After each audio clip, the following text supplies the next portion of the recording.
Несмотря на будний день и плюсовую температуру, долго искать спасателям рыбаков не пришлось. Район около поселка Ташкермень – излюбленное место любителей лова. Сегодня одна поклевка за целый день. Безрыбье Николай Герасименко не останавливает, как и рыхлый лед. На дворе апрель, на улице плюс, но за свою жизнь рыболов не опасается. Ребятам позвонили, сказали, лед толстый еще, можно приехать. Вот приехали. Лед теплый, сантиметров 80-70. Точно льда.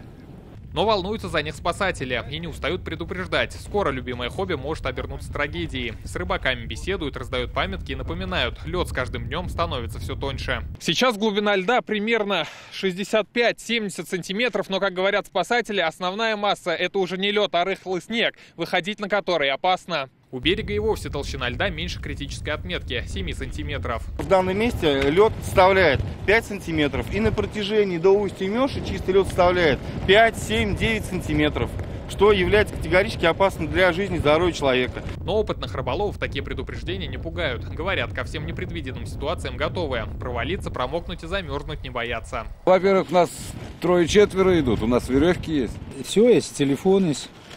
По словам спасателей, подледная рыбалка весной – их ежегодная головная боль. Чтобы не допустить гибели любителей опасного увлечения, на реках республики выставлены временные посты. Дежурят спасатели круглосуточно. Несчастных случаев, связанных с гибелью людей, в этом году у нас не было.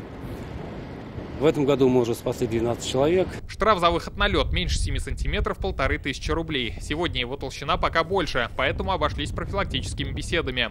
Но в МЧС не устают напоминать рыбакам – удочки пора сматывать. Рамиль Галюлин, Вадим Илларионов, ТНВ, Лаишевский район.